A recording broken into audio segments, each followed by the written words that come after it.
Yo, welcome back to KAMMA. I'm Khalil Deal, Mandio. and we are KAMMA about to talk about our final face-offs, thoughts, and predictions for the prelims for UFC Edmonton.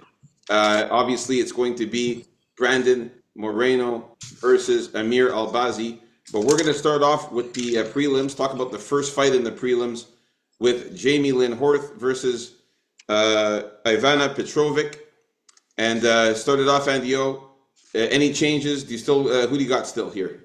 Yeah, I'm got to stick with Jamie Lynn Horth. Same reasons. I think she's better overall. It's a real low-level women's fight, but she's been at it a while, and I think she's going to be pumped up to fight in Canada. And I don't think Petrovic is really that good. So I expect Horth to fend off some takedowns and win the striking battle and win a decision in the end. Yeah, man, I got to be in agreement totally, man. Look at her; she looks bigger than Ivana Petrovic. She's more muscular. Her arms are bigger there. You could see Petrovic is a bit more leaner and a little bit skinnier and more ripped. I like that they're around the same height, but you can see a little tiny slight height advantage there for Jamie Lynn Horth. She looks strong, man. I think she's going to fend off the takedowns. When the fight gets close, she'll grab her, get her against the cage in the clinch. I think she'll win in the clinch. She'll have a more dominant position. I think she'll land some very good knees and elbows and strikes to the body. I think she's the better striker, much better than Ivana. And like I said, man, if she fends off those takedowns, I can't see Ivana winning this one. So I got Jamie Lynn Horth winning this one by decision. I don't think there's going to be a finish in this fight, so it'll go to the judges' scorecards. I think the Canadian Jamie Lynn Horth will get the win. All right, let's move on up to the next fight here. We got Chad Anhelinger against Cody Gibson. My pick stays the same for this one. I like Cody Gibson. You can see he's taller than Chad Anhelinger. Chad Anhelinger looked kind of small too in these face-offs there. I could see Gibson looks a lot more ripped. Chad Anhelinger is a little thicker, but Gibson's more ripped. He looks a little bit more muscular. Chad Anhelinger is just like really skinny and small. Yeah, Gibson looks good here. I like that he's taller. I think he's going to get the win here. I think overall he's much better. And like we talked about in the earlier predictions in the other show, I like Cody Gibson's grappling and his wrestling skills and jiu-jitsu. So Cody Gibson is the pick for me. Got him winning by decision. How about you? Yeah, I got to stick with Cody Gibson. I think what's going to help him most here is his height and reach advantage. I don't think Ann Helliger fights those guys too well, as we saw in his last fight. And yeah, I think Gibson has to avoid the power shots of Anlinger because I think he does have more power in close. But I think at some point he's going to take him down and get a sub on him because I think he's very susceptible to subs. Don't forget, been sub 6 times. Gibson has 5 or 6 subs. And so I'm calling a sub here for Gibson, if not a decision. Yeah, sorry, I should have actually thrown in the submission or decision. You're right, because Cody Gibson is very good at jiu-jitsu. And he's gotten some subs. He got a sub actually in his last fight too. That's how he won his last fight. So yeah, the sub is looking live for Cody Gibson. All right, so we're both in agreement. First 2 fights again. Let's move on up to the next fight here with Sergey Sidey versus Garrett Armfield. Who you got here? I'm going to have to stick with Sergey Sidey here. I think he's going to be the quicker guy. I think he's going to be better off staying on the outside, I think, for the most part, rather than fight in that close boxing range. Just to be safe. But I really think he should mix in the takedowns because that's what's going to get Armfield a little tired out, and that's going to leave him more open to maybe even getting subbed himself because he's been subbed 3 times also. So what I expect in this fight is like a really good showing from Sidey, and I think he's going to put on a real good performance against Armfield. I don't think Armfield's that great, so give me Sidey by decision, or knockout. or submission. Yeah, because Oh, sorry, your submission. Yeah. yeah, because Armfield's been subbed there. So yeah, I like Sergey Sade here. He looks really good, man. He's absolutely in phenomenal shape. He's ripped. He's muscular. He's ripped. He's a little bit taller. He's way taller than Garrett Armfield. Armfield has that bigger upper body, though. Sorry? Armfield has that bigger upper body. I was about to say that. Garrett Armfield does have a little bit of a wider. He's a little bit wider and a little bit thicker. Bigger chest and a little bit bigger on the upper body, shoulders and stuff like that. But Sergey Sade is still very, very in very good shape. He's more ripped than Garrett Armfield, and I like his height advantage. He looks like he's going to be quicker, and he looks very strong. He looks very tough. Yeah, I definitely see Sergey winning this fight, getting this fight to the ground, getting a submission on Garrett Armfield, doing much more damage on the ground, yeah, he's going to be the better grappler for sure in this one. And he's also got some good strikes too. So yeah, Sergey Sade is the pick to win by sub or decision. We're still in agreement with that one. Let's move on up to the next fight here.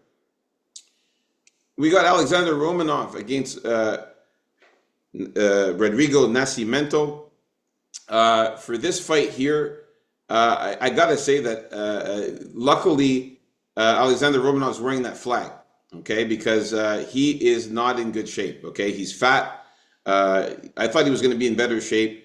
He's got a belly. His belly was moving around and rumbling around there, jiggling around as he was on the podium. He's not in good shape at all. Rodrigo Nascimento looks really, really good here. He's in really good shape.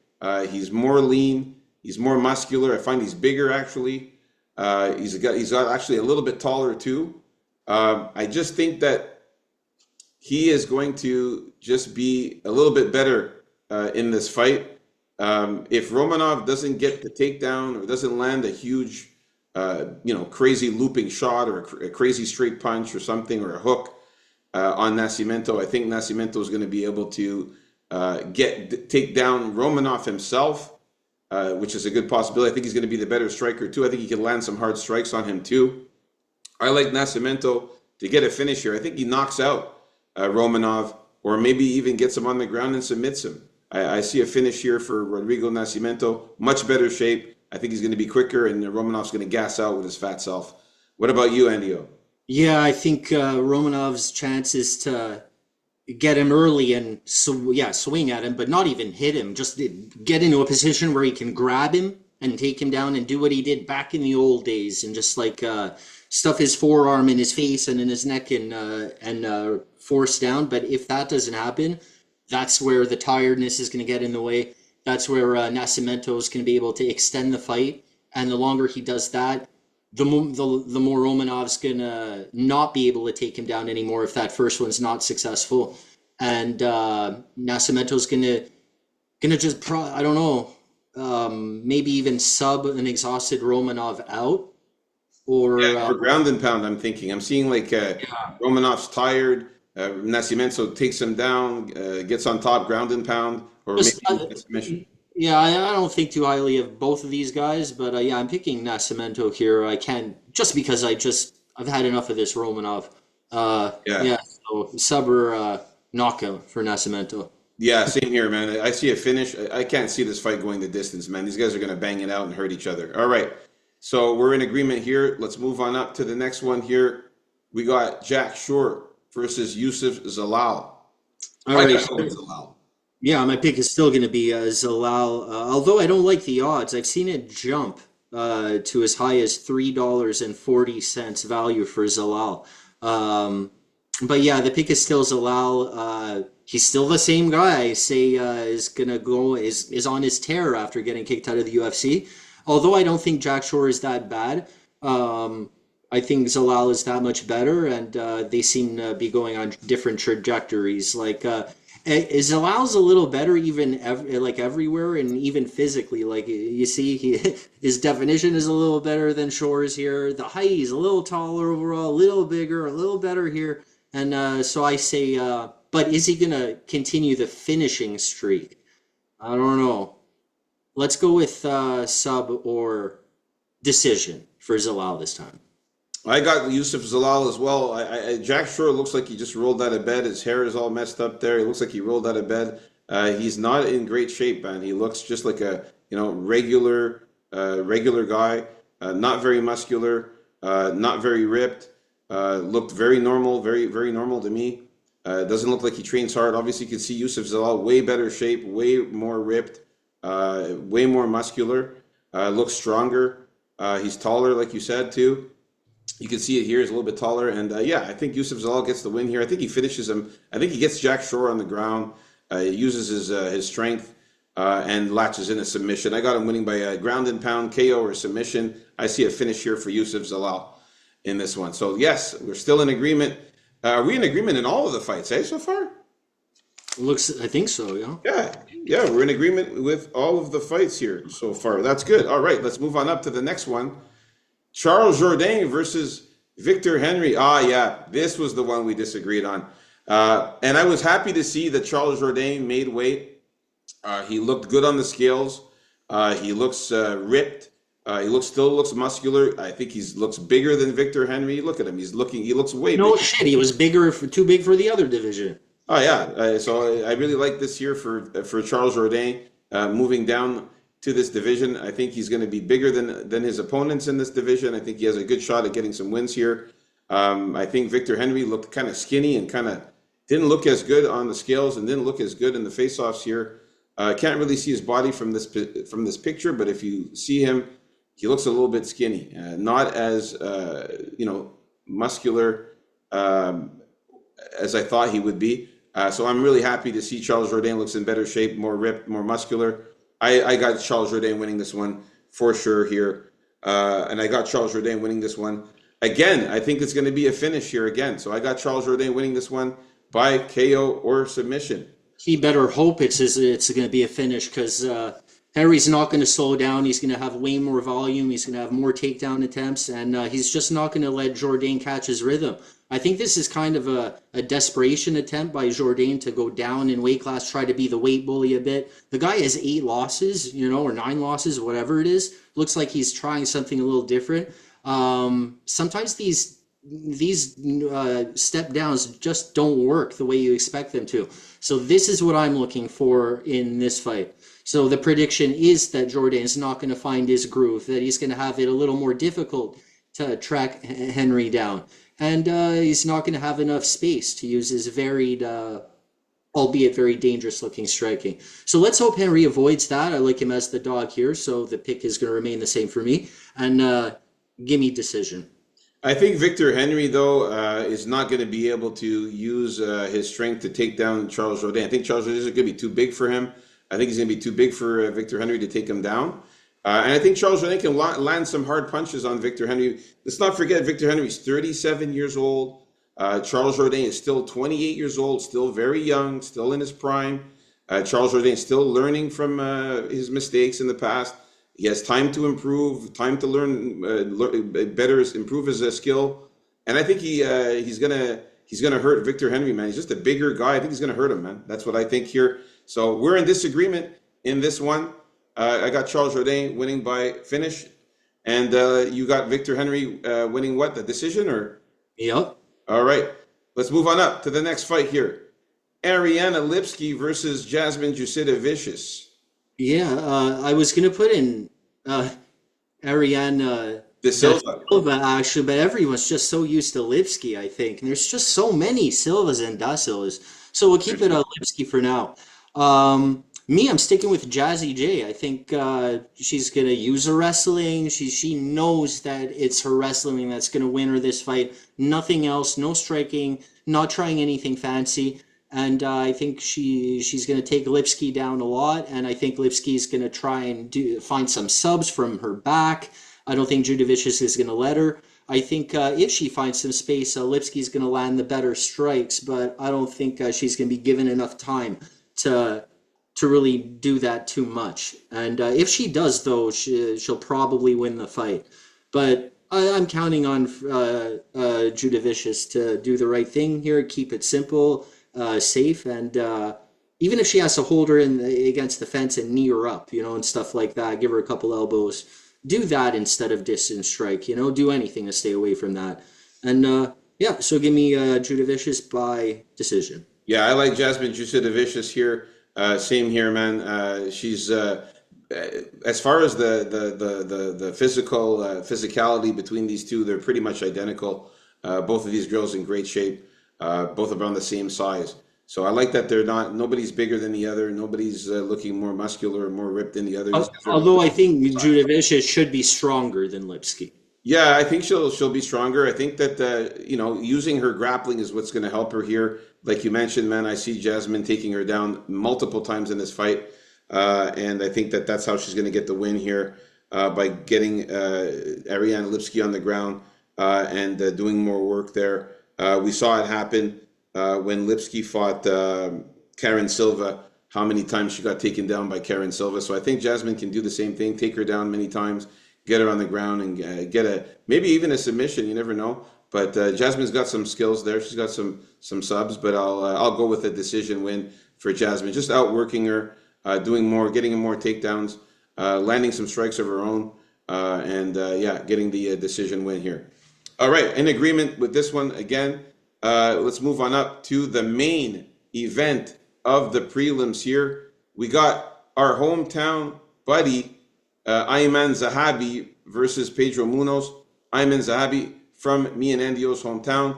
I got to go with Ayman Zahabi, man. He's looking good here. Both these guys look good. Munoz always looks good. He's always ripped. He's always in great shape. And he's always looked like the same, every single time. Yeah, he always looks the same. He's always in good shape. He's muscular too and stuff. But Zahabi looks even a bit more muscular, a little bit bigger. He's also ripped as well. And I like that he's taller here. I could see him, doing a good job of landing some strikes, being very technical, being smart, fighting smart at a distance, keeping Munoz on his feet, on his back foot too. Moving forward and landing more devastating strikes and more powerful strikes than Munoz. I can also see him getting some takedowns of his own. These guys have some good game plans. The Zahabi camp, they have very good game plans for fights. So I like Zahabi winning this one.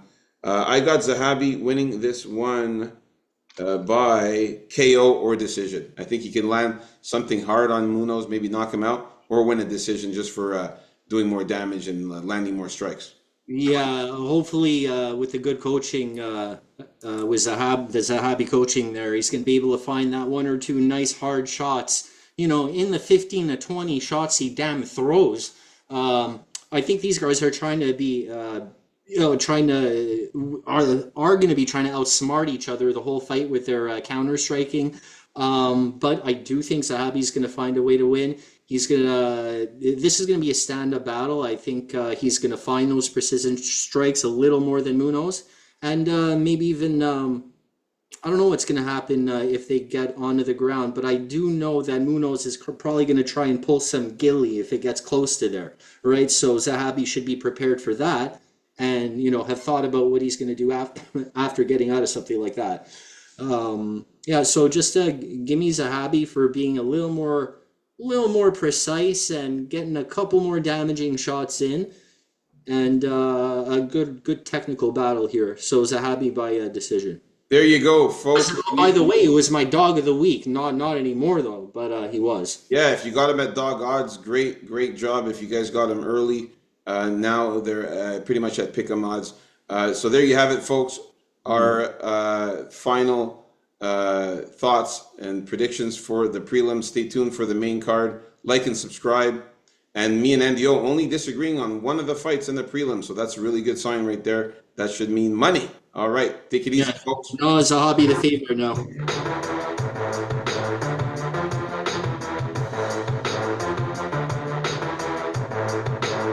Peace out. KAMMA.